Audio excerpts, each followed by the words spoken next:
అందరికీ నమస్కారం. ప్రత్యేకించి ఈ టాస్క్ తీసుకోవడాన్ని ఆహ్వానిస్తూ ప్రీ బడ్జెట్లో కూడా చేస్తే మంచిదే అనే ఒక సూచన అయితే మంచిదే. ఎందుకంటే ప్రజా బడ్జెట్గా రిలీజ్ చేసి ఈ అలొకేషన్ సెక్యూరిటీ మంచిది, రైతు సమాజం ఇట్లా సమస్యల్లో ఉంది, పేదలకు ఇట్లా సమస్య అవుతుందని ప్రీ బడ్జెట్ ఇక్కడ చేస్తే రిప్రజెంటేషన్ అంటే నా దృష్టిలో ఏంటంటే ఇప్పుడు రాజకీయ పక్షాలుగా ప్రభుత్వం మేము ప్రొటెక్ట్ చేసుకుంటాం, విపక్షాలు అటాక్ చేస్తాయి, ఇవి రెండు కామన్. కానీ ఇంటలెక్చువల్స్ ఉంటాయి, లీన్ ఇంటలెక్చువల్స్ ఉన్నారు, at the same time neutral intellectuals కూడా ఉన్నారు. ఈ రెండి ఇప్పుడు విమర్శ కూడా అతిగా ఉన్నా స్వీకరించవచ్చు, సమస్య ఏం లేదు. కానీ ఇక్కడ నేను అంటున్నది ఏంటంటే ఒక పీపుల్స్ ప్రో చర్చ జరిగితే అందరికీ మంచిది, ప్రభుత్వానికి కూడా మంచిది. ఇప్పుడు ఇది జరిగేటప్పుడు అన్ని డిపార్ట్మెంట్లకు సంబంధించిన హెడ్స్ను మంత్రులను అందరినీ కూడా తీసుకొని వస్తారు, తీసుకొని వచ్చి డిస్కస్ చేసి ఎవరి అలొకేషన్స్ ఏంది, మీ ప్రయారిటీస్ ఏందని చెప్తారు. అది కామన్. అయితే బడ్జెట్లు రంగారెడ్డి గారు చాలా బడ్జెట్లు చూసున్నారు, మీరు అబ్జర్వ్ చేసి ఉంటారు, వారు ప్రభుత్వంలో ఉన్నప్పుడు అవన్నీ చేసి ఉంటారు. మామూలుగా మన సాయిరాజు గారు లాంటి వాళ్ళు. నేనేమంటున్నానంటే ఈ బడ్జెట్ నేను విమర్శనాత్మకంగా ప్రతిపక్షాలు విమర్శించినాయి కాబట్టి నేను ప్రతిపక్షాలను విమర్శించే పని లక్ష్యంగా కాకుండా, లేదంటే ఇంకా చెప్పాలంటే ఏంది, నేను బలంగా మేము చేస్తున్నది ఇది అని గట్టిగా చెప్పి వీళ్ళని విమర్శించి సీరియస్గా పొలిటికల్ చేయడం కంటే కూడా మనోడు కృష్ణారెడ్డి గారు చెప్పిండు కొన్ని ఈ ఏవైతే మీరు అబ్జర్వ్ చేస్తున్నారో వాటికి సంబంధించిన అంశాల్లో ముందే మీరు మంత్రిని కలిసి ఇవ్వచ్చు. పబ్లిక్ డొమైన్ లో కూడా దీనికి సంబంధించిన చర్చ ఉంటుంది. ఈసారి నుంచి ఇంకా మేము అంటున్నాం ఒక 10-15 days ముందు పీపుల్స్ డిమాండ్స్ ఏముంటాయో బడ్జెట్ కంటే ముందు మనం పెట్టేది ఒక ప్రయత్నం ఆర్థిక శాఖ మంత్రి గారు మన డిప్యూటీ సీఎం గారికి చెప్పే ప్రయత్నం చేస్తే ఇంకా ఎఫెక్టివ్ గా ఉంటుంది బడ్జెట్. వచ్చినాక పోస్ట్ మార్కం చేసేదానికి ఇంకా ప్రీ మార్కంలోనే చాలా అంశాలు మనకు వస్తాయనే అంశాన్ని ఒకటి ఆహ్వానించదగ్గది. రెండవది ఏంటంటే చాలా మంది కేంద్ర ప్రభుత్వం అంశాన్ని అసలు ఎవరు మాట్లాడరు. రంగారెడ్డి గారే కొంత ప్రస్తావన తెచ్చినట్టుంది, కొంత మిత్రులు అన్నట్టుంది. కానీ కేంద్రంకు రాష్ట్రానికి సంబంధం ఉన్నట్టుగానే కనపడదు. మన తెలంగాణకు సంబంధించి అది బీఆర్ఎస్ పాలన అయినా సరే, కాంగ్రెస్ పాలన అయినా సరే, బీజేపీ పాలిత ప్రాంతాలకు, బీజేపీయేతర పాలిత ప్రాంతాలకు వాళ్ళ వివక్ష అనేది చాలా స్పష్టంగా కనపడుతుంది. 20,000 కోట్లేదు. ఇప్పుడు ఒక మన సిస్టర్ స్టేట్ ఆంధ్రప్రదేశ్ 4 లక్షల కోట్ల రూపాయలు వాళ్ళకు అలొకేట్ చేయగలిగిండ్రు, 15,000 కోట్ల రూపాయలు నగదునే ఇవ్వగలిగిండ్రు. కానీ తెలంగాణకు వచ్చే వరకు నెంబర్ 1 మనమే జిఎస్టీలో ఉంటాం, వాళ్ళకు పన్నులు చెల్లించడంలో మనమే ఉంటాం. వాళ్ళు ఏంటంటే ఇప్పుడు ఇలా మిత్రులు బీజేపీ వాళ్ళు కూడా ఎవరు రాలేదు. మీరు మహేశ్వర్ రెడ్డి గారిని పెట్టినారు, మహేశ్వర్ రెడ్డి గారు కాకపోతే ఇక్కడ వేరే ఇంకా ఎవరు, ఇప్పుడు మన జాన్ వెస్లీ గారి ప్లేస్ లో రంగారెడ్డి గారు వచ్చిండ్రు, అది గౌరవం ఇచ్చినట్టే ఒక రకం. కానీ బీజేపీ వాళ్ళు రారు అని అంటే ఇప్పుడు మేము కూడా రాకుండా ఉండగలం. కానీ అది బాధ్యత కాదు కదా, చెప్పేంత వరకు వినాల్సిన అవసరం ఉంటుంది. చెప్పితే వినేటోడే కరెక్ట్ గా చేస్తారనేది నా ఉద్దేశం. సరే, ఎంత విమర్శలు వచ్చినా దీంట్లో నేను అంటున్నా, నా అబ్జర్వేషన్, నేనే ఏదో కాంగ్రెస్ పార్టీ నాయకునిగానే కాకుండా మీరు అబ్జర్వ్ చేస్తే దాదాపు నాకున్న 42,000 కోట్ల రూపాయల వడ్డీలు, ఈఎంఐ లాంటివి కడుతూ, ఇప్పుడు వారేమో 3 లక్షలు అన్నారు, ఇంకొకరేమో 5 లక్షలు అన్నారు. వైట్ పేపర్లోనేమో 6.89 lakhs పైసలు కప్పు వచ్చింది. నేను ఆర్థిక శాఖ మంత్రి గారితో షేర్ చేసుకున్నప్పుడు నాకున్న సమాచారం చెప్పింది ఆయన. వారేమో గోస్ట్ అనాలిసిస్ అంటే కింది నుంచి ఏ స్థాయిలో ఉంటాయనేది వారు చేసింది. 24,000 కోట్ల రూపాయల డిమాండ్ ఉంది పర్ మంత్. 24,000 కోట్ల రూపాయలు, సబ్జెక్ట్ టు కరెక్షన్, ఫిగర్స్ అటు ఇటు ఉంటాయి. మనకు రెవెన్యూ రిసీట్స్ వివిధ రూపాల్లో 18,000 కోట్లు వస్తున్నాయి, అప్పుతో కలిపి 18. దీంట్లో మీరు అన్నది 3,000, 4,000 వడ్డీలు అన్నారు కదా, 6,000 అవుతున్నది కార్పొరేషన్ అప్పులకు సంబంధించి కూడా. మీరేమో 5 లక్షల కోట్లు 5 లక్షల కోట్లు పార్లమెంట్లో చెప్పిన ఇంకో తీరు FRPM పరిధిలో ఉన్నది 5 లక్షల పైకి. అవన్నీ చెప్తే వీళ్ళకి కొంచెం ఇప్పుడు బోర్ కొడుతుందని అవన్నీ నేను జస్ట్ రఫ్గా చెప్తున్నా. అయితే 5 లక్షల కోట్ల రూపాయలు FRPM పరిధి అయిన తర్వాత కార్పొరేషన్స్ తెచ్చిన అప్పులు అవి ఇంకా పెరిగినాయి. అది కాళేశ్వరం లాంటివి కానీ ఇంకా ఏదైనా సరే. ఇప్పుడు సంపద సృష్టి, సంపద పంపిణీ అనేదే బడ్జెట్ యొక్క లక్షణం.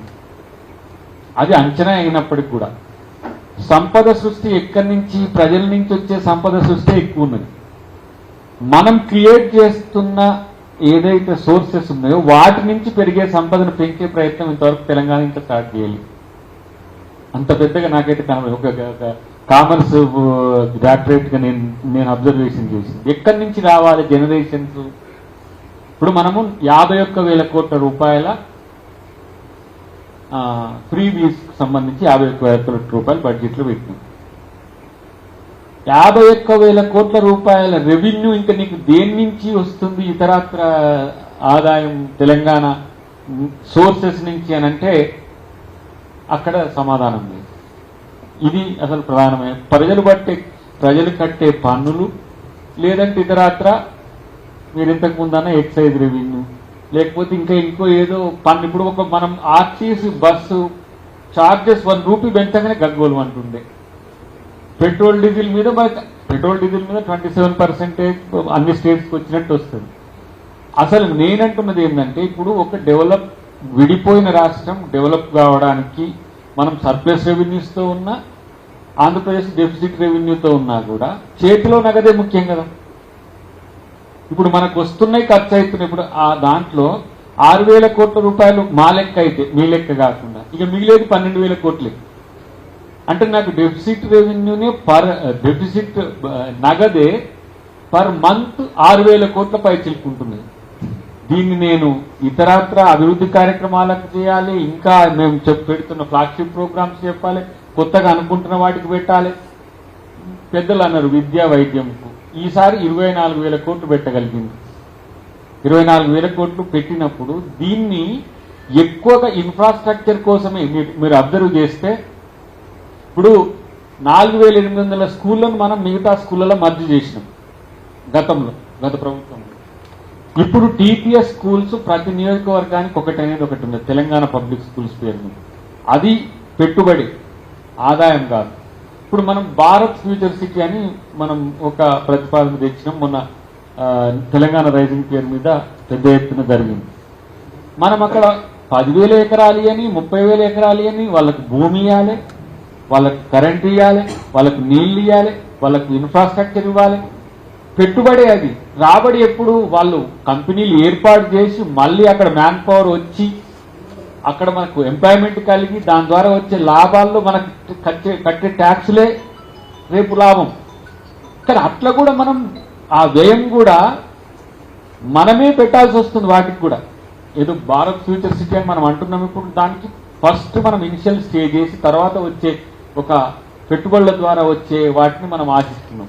సో ఇప్పుడు మొత్తంగా రెవెన్యూ ఎక్కడి నుంచి వస్తుంది ఏంటి అని అన్నప్పుడు ఇప్పుడు రెవెన్యూ మోడల్లో ఇప్పుడు మూసీ రిజర్వేషన్ ప్రాజెక్ట్ అనుకుంటుంది.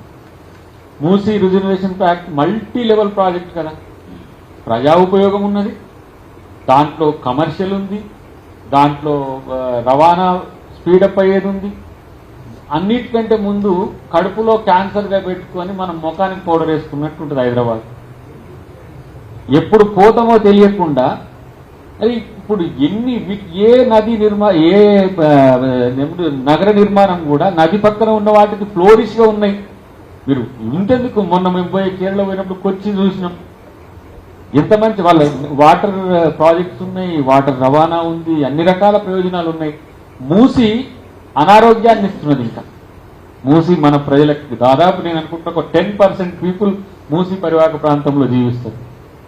మూసి రిజర్వేషన్లో ఇప్పుడు మనం ఏది ఒక 6 లేన్ ఎలివేటెడ్ క్యారిడార్ అక్కడి గౌరారం వరకు పెట్టుకోవడం, దాంతోపాటు ఆ మూసి పరివాహక ప్రాంతాల్లో ఎవరైతే నష్టపోతున్నారో 11,000 కుటుంబాలకు సంబంధించిన అంశంలో కంపెన్సేషన్ R&R ప్యాకేజీలో మనము ట్రిబుల్ ఇచ్చుకునే అవకాశం ఉంది 2013 చట్టంలో.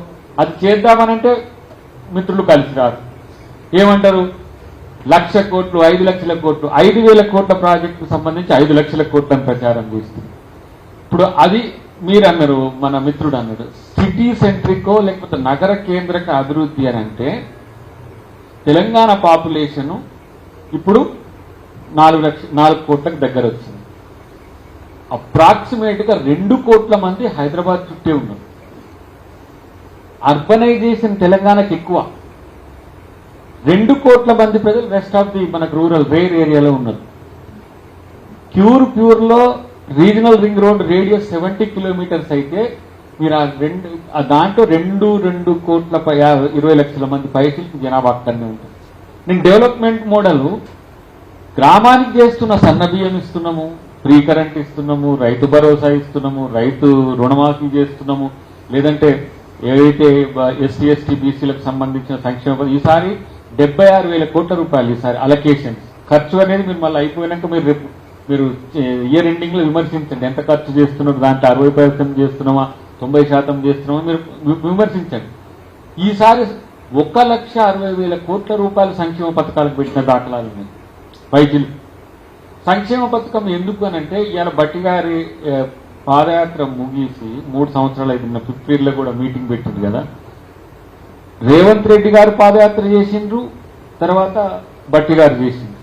వీళ్ళ ద్వారా వచ్చిన అంతకంటే ముందు మా రాహుల్ గాంధీ గారు భారత్ జోడో యాత్ర చేసింది.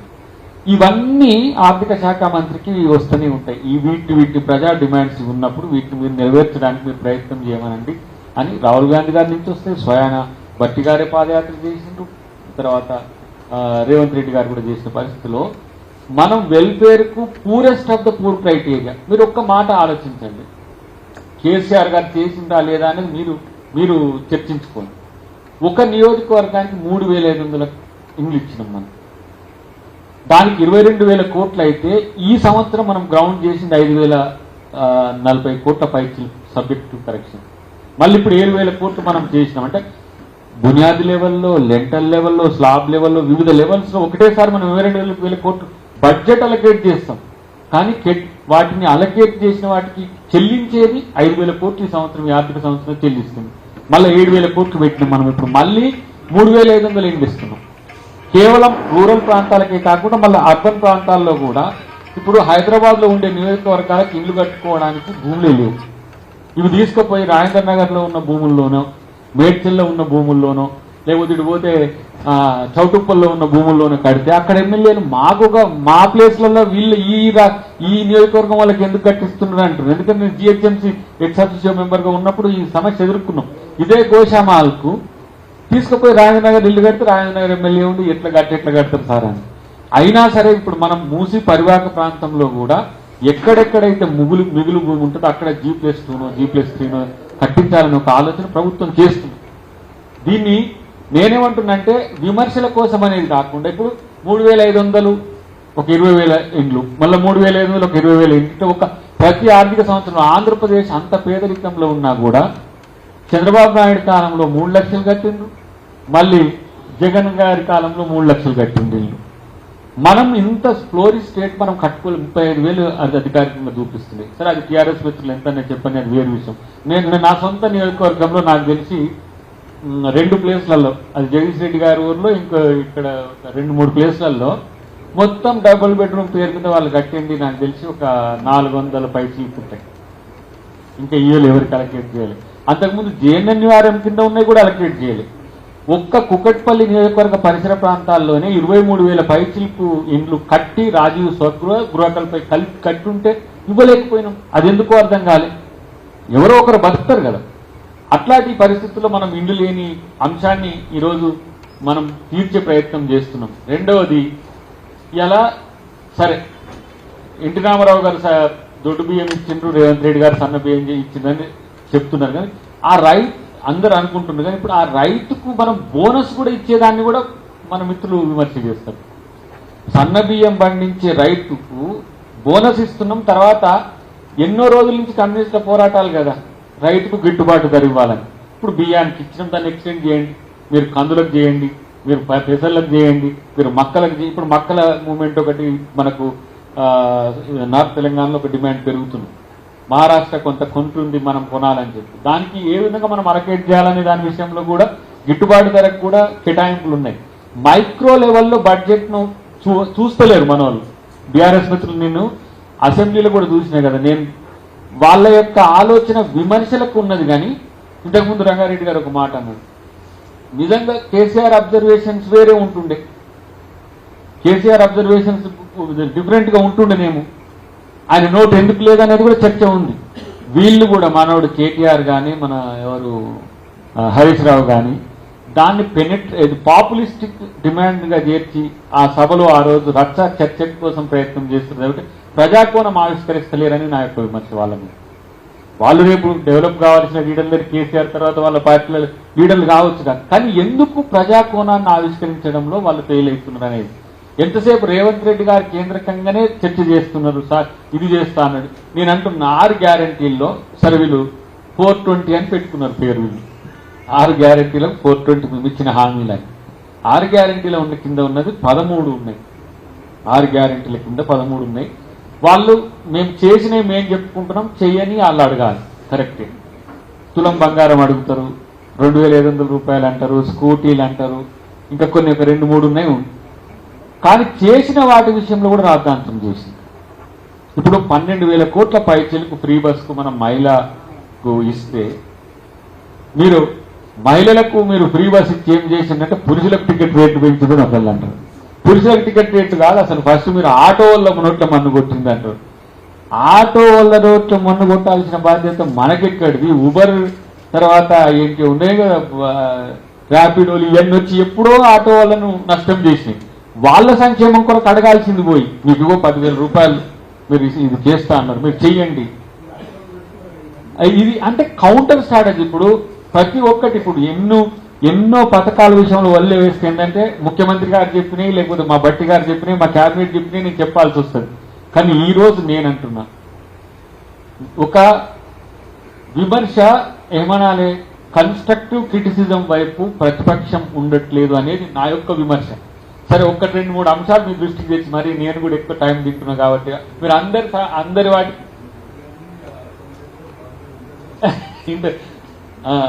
ఇంకనే మొన్న కౌంటర్ ఇచ్చినప్పుడు చూసింది. కానీ నేను అంటున్నా కేసీఆర్ గారు మీరు ఆలోచించి సీతారామరావు గారు మన సీతారామరావు గారు కూడా వారు సీరియస్ సోషల్ అబ్జర్వర్. నేను వారు గతంలో జేఎస్లో ఉన్నప్పుడు కలిసి పనిచేసినాం. ధర్మపురికి ఇన్ఛార్జ్ కూడా మేమిద్దరం ఉంటుంటుంది. సరే పొలిటికల్ టిల్ట్ వేరు, మీరు కూడా సొసైటీని సొసైటీగా చూస్తారు కదా. కేసీఆర్ గారు ఎకనామిక్ మోడల్ ఎంచుకున్నారు. మామూలుగా ఎవరైనా కొంచెం ఆర్థిక శాస్త్రం మీద పట్టున్నోళ్ళు కృష్ణారెడ్డి గారు చెప్పారు, ఎకనామిక్ మోడల్తోని ఎప్పుడు కూడా ప్రభుత్వాలు సక్సెస్ కాలేవు తాయిలాలు ఇవ్వడం ద్వారా. ఇప్పుడు ఎందుకు ప్రీవియస్ మీద వ్యతిరేకత వస్తుందని, వైద్య విద్యం అంటే ఈరోజు నాకు తెలిసి 12,000-13,000 కోట్ల రూపాయలు వైద్యంకి వచ్చినాయి. ఇప్పుడు 10 days కంటిన్యూస్గా మీరు దామోదర రాజనరసింహ గారి చార్టర్ మీరు చూస్తే, నేను కూడా ఇప్పుడు అసలు ఆ సమావేశాల పోవాలి కానీ సరే పోవచ్చు అని పోలేదు. వాళ్ళు స్ట్రీమ్ లైన్ చేస్తున్నారు బస్తీ దవాఖానలు. ఫస్ట్ ఎంత మేరకు మనము బస్తీ దవాఖానలు ఎంపవర్ చేయగలుగుతాము. ఇప్పుడు టీమ్స్ సరే కేసీఆర్ గారి కాలంలో స్టార్ట్ అయి ఉండొచ్చు కానీ కంప్లీట్ అయిన తర్వాత మనం ఎంత డాక్టర్ పేషెంట్ రేషియోని పెంచగలం.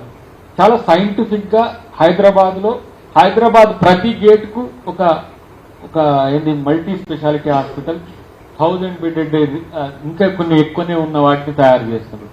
పిహెచ్సీలను స్ట్రీమ్ లైన్ చేస్తున్నారు. ఇప్పుడు వైద్య విధాన పరిషత్ ఎప్పుడు 1986 సంథింగ్ అప్పుడు ఎన్టీఆర్ గారు దాన్ని డిఫరెన్షియేట్ చేస్తే మళ్ళీ వాళ్ళని ప్రభుత్వ ఉద్యోగులు చేసి స్టాఫ్ను మనం ఎంపవర్ చేసి ఇంకెన్ని ఖాళీలు ఉంటాయి. నేను ప్రైవేటు వైద్యాన్ని మనము తొలగించాలి, దానికి ఎక్కువ ఖర్చు అవుతుందనేది డిమాండ్ ఉంటుంది. కానీ ప్రైవేటు విద్య కంటే ప్రైవేటు వైద్యం కంటే ప్రభుత్వ వైద్యం చీప్గా దొరికితే ప్రైవేట్ వైద్యం వైపు ఎందుకు పోతాడు? ఇది ఇప్పుడు ప్రభుత్వం చేస్తున్నది. నేను ఇది ఇప్పుడు కాదు, రేవంత్ రెడ్డి గారు పీసీసీ అయిన మొట్టమొదటి రోజుల్లో మాలాంటి వాళ్ళతో కొంతమందితో గుర్తించి ప్రత్యేకించి మీరు మన ప్రభుత్వ విధానంలో కులము మతము ప్రాంతము ఏది అక్కర్లేని ఒకే ఒక్కటి విద్య ఒకే ఒక్కటి వైద్యం అవి రెండు మనం మంచిగా ఇస్తే ఒక 30% ఆఫ్ ద పీపుల్స్ రెవెన్యూని మనం సేవ్ చేసినట్టు అవుతామని. ఇప్పుడు 2 లక్షల కోట్ల రూపాయలు ఎల్కేజీ యూకేజీ పిల్లగాళ్ళకి పెడుతున్నారంటే మనం అదే స్థాయి టీపీఎస్ లేకపోతే ఇంకో స్కూల్స్ మనం ఎంపవర్ చేస్తే అది మిగులే కదా, ప్రజల మిగులే కదా, మనం కోరుకునేది ప్రజా మిగులే కదా. బడ్జెట్లో వాళ్ళ నుంచి పన్నులు పిండి మళ్ళీ వాళ్ళకే ఇచ్చేదానికంటే వాళ్ళ ఆర్థిక మూలాలను పెంచే ప్రయత్నం చేయడానికి ఇప్పుడు విద్య కూడా ఇంటిగ్రేటెడ్ స్కూల్స్ నియోజకవర్గానికి ఒకటి అయినాయి కానీ రేపు మండలానికి ఒకటి అయ్యే అవకాశం ఉంటుంది. ఎందుకంటే హైదరాబాద్ ఎక్కువ ఇతర దేశాలకు పోయే వాళ్ళు ఎక్కువ ఉన్నారు, మేధో వలస ఎక్కువ పెరుగుతున్నారు. అయినప్పటికీ కూడా ఇక్కడ ఉన్న వాళ్ళు మనకు ఎంపవర్ కావాలంటే మంచి విద్య చేయాలనే ఉద్దేశంతో ఇలా వేల కోట్ల రూపాయలు ఒక స్కూల్కు దాదాపు 200 కోట్ల రూపాయలు ఒక స్కూల్కు. సార్ మన మిత్రులు ఏమడుగుతున్నారు, గవర్నమెంట్ స్కూల్ జెడ్పీహెచ్ఎస్ ఉన్నాయి, యూపీఎస్ ఉన్నాయి, ప్రైమరీ స్కూల్స్ ఉన్నాయి, వాటికి సంబంధించిన ఎంపవర్మెంట్ అది చేస్తారు. వాటినేం గాలికి వదిలేసే పరిస్థితి ఉండదు. 29 రకాల స్కూల్స్ ఉన్నాయన్నారు, నవోదయ పాఠశాల నుంచి సెంట్రల్, స్టేట్, తర్వాత మన గురుకులాలు ఇట్లా ఉన్నాయి. వాటిని అన్నిటిని కూడా ఎట్లా స్ట్రీమ్ లైన్ చేయాలనే దగ్గర ఒక విధాన ప్రకటన మీలాంటి అంత తయారు చేయండి. మీరు టాస్కే తయారు చేసి ఒకటి రిప్రజెంటేషన్ ఇవ్వండి. విద్యాశాఖ మంత్రి గారు కూడా ముఖ్యమంత్రి గారే కదా. ఇప్పుడు విమర్శ డెఫినెట్ గా ఉండాలి, ఎట్ ద సేమ్ టైం సూచన కూడా ఉండాలి. విమర్శ ఒక్కటి ఏమైతుందంటే పెసిమిస్టిక్ యాటిట్యూడ్. అది విమర్శకు ఎట్లా అది రిజాల్వ్ అవుతుంది అనేది కనుక మనం ఇవ్వగలిగితే, ఇప్పుడు రైతుల ఆత్మహత్యలు చెప్పిండు మిత్రుడు, ఆ టాస్క్ మేము రాహుల్ గాంధీ గారు అక్కడ పాదయాత్ర మన నిర్మల్లో పెట్టినప్పుడు మొడాలిటీస్ అంతా రాసినాం. నేను శ్రవణ్ గారు అప్పుడు కాంగ్రెస్ లో ఉండే, మహేశ్వర్ రెడ్డి గారు కూడా కాంగ్రెస్, ఆయన సమావేశం ఏర్పాటు చేసిన ఆ ర్యాలీని ఆయనే చేసింది. అప్పుడు కొన్ని మొడాలిటీస్ రాసినప్పుడు వాటిని మేము కేసీఆర్ గారికి ఇవ్వలేకపోవచ్చు, ప్రభుత్వానికి నివేదించలేకపోవచ్చు, కానీ పబ్లిక్ లోకి వెళ్ళిపోయింది. దాన్ని మనం రిసీవ్ చేసుకుని 5 లక్షల రూపాయలు ఇదంతా కూడా కాంగ్రెస్ అంతకుముందు ఉన్నప్పుడే పొన్నాల లక్ష్మయ్య గారు దాన్ని తీసుకొచ్చిన చర్చ ఉంది. కానీ రైతు కూలీ డిఫరెన్షియేషన్, వాళ్ళకి సంబంధించిన సంక్షేమానికి సంబంధించి కూడా డెఫినెట్ గా విధి విధానాలు తయారు కావాలి. కౌలు రైతు అన్న దగ్గర కొన్ని కన్ఫ్యూజన్ ఉంది. అప్పుడు రంగారెడ్డి గారు అనొచ్చు, కౌలు రైతు ఎవరు కౌలు రైతు అవుతారో మీరు అప్పుడు అనుకోలేదా, మీరు వాగ్దానాలు ఇచ్చేటప్పుడు చెప్పండి.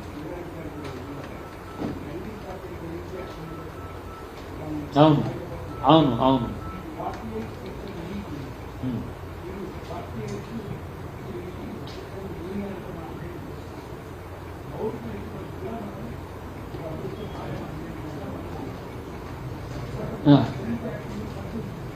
Tenancy act okay.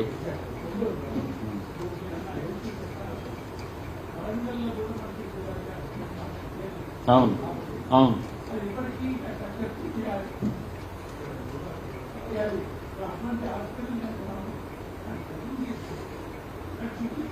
యా, అది ఒకటి ఎప్పుడైనా మీరు ఇవ్వండి, మేము ఆ రిప్రజెంటేషన్ కూడా మీరు ఇచ్చినట్టు మీరు చేస్తాం. అయితే చివరగా ఒక 2-3 అంశాలే ఇక మిగిలి ఉన్నాయి. చాలా పెద్ద సుదీర్ఘమైన జంబోల బొమ్మ కాదు, కానీ ఈ అకౌంట్స్ అన్ని చెప్పిండు. కానీ ఇప్పుడు మహాలక్ష్మి పథకం ఒకటి నేను చర్చ పెట్టాలి, ఎందుకంటే మేము ఇవ్వని అంశం కాబట్టి. మహాలక్ష్మి పథకానికి సంబంధించిన అంశంలో రేపటి రోజున ఎవరు కూడా మళ్ళీ దాన్ని విమర్శ చేయొద్దు. ఆ స్థాయి ఆలోచన ముఖ్యమంత్రి గారి దగ్గర ఉంది. ముఖ్యమంత్రి గారి దగ్గర అంటే ఏంది, ఇప్పుడు ఆ లేని తులం బంగారం అంటే 1,70,000 రూపాయలు ఉన్నాయి. ఇప్పుడు 1,70,000 రూపాయలు ఎట్లా చేస్తారు మీరని మమ్మల్ని ఇరుకులో పెట్టే ప్రయత్నం చేస్తుంది విపక్షం. కాదంటలేదు, కానీ వాళ్ళకు ఆ స్థాయి ఆర్థిక వనరు పెంచే ప్రయత్నం ప్రత్యామ్నాయ మార్గంగా మనం చూసే ప్రయత్నం చేస్తాం. ఇప్పుడు ఇంటర్మీడియట్ విద్యార్థులకు స్కూటీ విషయంలో మైనారిటీ డిపార్ట్మెంట్ అప్పుడే స్టార్ట్ చేసింది ఇప్పటికి కూడా. సో దాన్ని చేస్తాం పదే. ఇప్పుడు నేను ఇది రాజకీయ వేదికగా మాట్లాడితే ఆర్థిక విధ్వంసం చేసిన కేసీఆర్ ఇప్పుడు ఎట్లా మేము ఏం చేయాలి అని చెప్తే మళ్ళా పాత గవర్నమెంట్ మీద నెట్టినట్టే ఉంటుంది. 3వ బడ్జెట్ ప్రవేశపెట్టిన తర్వాత బట్టి గారు చెప్పిండ్రు, రేవంత్ రెడ్డి గారు కూడా చెప్పిండ్రు, మేము చేసినవి చెప్పాల్సిన అవసరం ఉంటుంది, మేము ఇవ్వాల్సినవి చెప్పాల్సి ఉంటుంది. గత ప్రభుత్వాన్ని ప్రతిసారి చెప్పాల్సిన అవసరం ఏమి రాదు. చేసిన అంశాలు దృష్టిలో పెట్టుకొని నేను అన్నిటికంటే ముఖ్యంగా చెప్తున్నా, ప్రతిపక్షంగా బీజేపీ అధికార పక్షంలో ఉంది కేంద్రంలో, విపక్షంగా బీఆర్ఎస్ అధికారం కోల్పోయి ఉన్నది. కోల్పోయే ముందు ఏం ఈ రాష్ట్రానికి లేవో వాళ్ళకి తెలుసు. ప్రభుత్వంలో ఉన్న వాళ్ళ సెంట్రల్ ఇంటెలిజెన్స్ తో ఉన్న వాళ్ళు ఏం చేయొచ్చో వాళ్ళకి తెలుసు. కానీ విమర్శకే పరిమితమైన ప్రతిపక్షాలుగా ఉన్న బీఆర్ఎస్ బీజేపీ నిర్మాణాత్మకంగా కలిసి వస్తే వండర్స్ క్రియేట్ చేయడానికి తెలంగాణ అద్భుతమైన వేదిక. చాలా మేము కూడా ఎలక్షన్ల ముందు మేము చెప్తుంటే మేము ఇట్లా బడ్జెట్ ఇట్లా చేయొచ్చు, కేసీఆర్ చేసినట్టు చేయలేము, అట్లా చేయలేము, ఇట్లా చేయలేము అని చెప్తుంటే మీరు వస్తే ఎట్లా చేస్తారో చెప్పండి అంటే చేస్తున్న క్రమంలో ఇది కాదని విమర్శ కాదు, చేసిన వాటిని మీరు ఒప్పుకోండి, చేయని వాటి విషయంలో ప్రశ్నించండి, విమర్శించండి, కానీ గుడ్డిగా విమర్శించాల్సిన అవసరం లేదని చెప్పి ఇక తెలియజేస్తూ గ్యాస్ సబ్సిడీ కావచ్చు ఇవన్నీ ఇక రోజు మేము చెప్పే మీరు. కానీ ఒక్కటి, అప్పులు మాత్రం పర్ క్యాపిటల్ ఇన్కమ్ వాళ్ళు పెంచినప్పుడు మాత్రం పెరిగిందని చెప్పింది, ఇప్పుడు పెరిగినప్పుడు మాత్రం మేము పెంచిపోయింది అంటున్నారు. మరి అప్పులు మీరు చేసిపోయినాయి అంటలేరు వాళ్ళు. సో ఇట్లాంటివి కొన్ని ఉన్నాయి, భవిష్యత్తులో మాట్లాడడం. నేను మిత్రుడికి నేను చెప్పేది ఏంటంటే వచ్చేసారి ప్రతి రాజకీయ పక్షాన్ని ఒక 10-15 నిమిషాలు ఇచ్చి ఒక దగ్గర ప్రైమ్ ప్లేస్ లో పెట్టి దాంట్లో న్యూట్రలిస్టులను మేధావులను పెట్టి ఒక రోజంతా మార్నింగ్ నుంచి ఈవినింగ్ వరకు ఒక దగ్గర మంచి ప్లేస్ లో పెడితే, ఎందుకంటే ఇది సామాన్యునికి తెలవాల్సిన అవసరం ఉంది. బడ్జెట్ అనగానే చార్టెడ్ అకౌంట్ల సమస్య అవుతుంది, బడ్జెట్ అనగానే కామర్స్ వాళ్ళ సమస్య అవుతుంది, బడ్జెట్ అనగానే ప్రజల సమస్య అది. కాబట్టి మేముగా బాధ్యతతో ముఖ్యమంత్రి గారు రేవంత్ రెడ్డి గారు రాజకీయ విమర్శలు చేయొచ్చు, పరుషంగా చేస్తారు, వాళ్ళు చాలా పరుషంగానే చేస్తారు. కానీ ఆ పరుషంగా రాజకీయం ఎదుర్కోవడానికి కానీ ప్రజల్ని ప్రేమించే బడ్జెట్ పెడతారు ఎప్పుడైనా సరే. ప్రజలకు ఆయన ఏమంటారు జవాబుదారితనంగా ఉంటాడు. ఎందుకంటే మేము రెండోసారి రావాలనుకున్నప్పుడు మేము పిచ్చి బడ్జెట్ ఎందుకు పెడతాం, పిచ్చి ఎందుకు చేస్తాం. కాకపోతే ఈ ట్రోల్స్ వాటినో నమ్మకుండా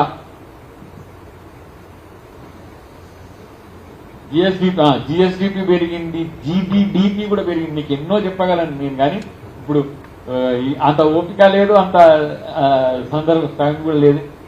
గ్రాస్ డిస్ట్రిక్ట్ ఏమంటాము డొమెస్టిక్ ప్రొడక్షన్ కూడా పెరిగింది, డిస్ట్రిక్ట్ లెవెల్లో కూడా, మైక్రో లెవెల్లో కూడా పెరుగుతుంది. ఇప్పుడు వరంగల్ ఎయిర్పోర్ట్ వస్తూనే ఉండే, రేపు ఆదిలాబాద్ ఎయిర్పోర్ట్ వస్తూనే ఉండే. జిల్లాలో కూడా డీసెంట్రలైజేషన్ అని అంటగా ఇక తెలుగులో చెప్పాలంటే సంతులిత ప్రాంతీయ అభివృద్ధి మీద కూడా దృష్టి పెట్టింది ప్రభుత్వం. వికేంద్రీకృత సంతులిత ప్రాంతీయ అభివృద్ధి కూడా అన్ని కూడా రాసుకున్నాం మేము. మీరు రంగారెడ్డి గారు చెప్పి నేను నిశ్చితంగా విమర్శ మొత్తంగానే ఉన్నాయి. కాబట్టి మేము ఇప్పుడు అప్పుల ఊబిలో ఉన్నది రాష్ట్రం అని చెప్పి ప్రజల్ని భయపెట్టే పరిస్థితి ఏం చేయము. ఎట్టి పరిస్థితులు ఎన్ని కష్టాలు వచ్చినా నష్టాలు వచ్చినా ఇప్పుడు మేము కూడా ఇంకా బాధ్యతతో ఉన్నాం. కాబట్టి ఎందుకంటే ఎమ్మెల్సీ నుంచి ఇంకా కొంచెం బాధ్యత పెరిగి ప్రభుత్వంలో బాధ్యత తీసుకుని ఉన్నాం కాబట్టి ఇంకా డీప్ రూటెడ్ గా ముఖ్యమంత్రి గారికి అన్ని విషయాల పట్ల ఆఫీసర్లు అందరూ సమాచారం ఇస్తూనే ఉంటారు. కానీ మన సోషల్ అబ్జర్వేషన్ ఇచ్చేది ఇన్పుట్ కూడా ఇచ్చే ప్రయత్నం మీరు కూడా చేయండి. ఎందుకంటే అన్ని సందర్భాల్లో అన్ని అబ్జర్వ్ చేయలేకపోవచ్చు, కొన్ని సందర్భాల్లో పాయింట్అవుట్ చేసి మీరు చేసే ప్రయత్నం చేస్తూ ఉంటామని చెప్పి ఈ బడ్జెట్ ఒక మానవీయ కోణం నుంచి ఆవిష్కృతమైన బడ్జెట్ ఇది. అది కంప్లీట్ గా ఇది ప్రజల బడ్జెట్ గా ఈరోజు ఆర్థిక శాఖ మంత్రి గారు తయారు చేసింది. కాబట్టి మీరందరూ కూడా ఈ బడ్జెట్ ను వినియోగించేదానికి మీరు పోరాడాలి, లేకపోతే దాన్ని వినియోగించేదానికి కృషి చేయాలని చెప్పి నేను విజ్ఞప్తి చేస్తున్నాను. Thank you.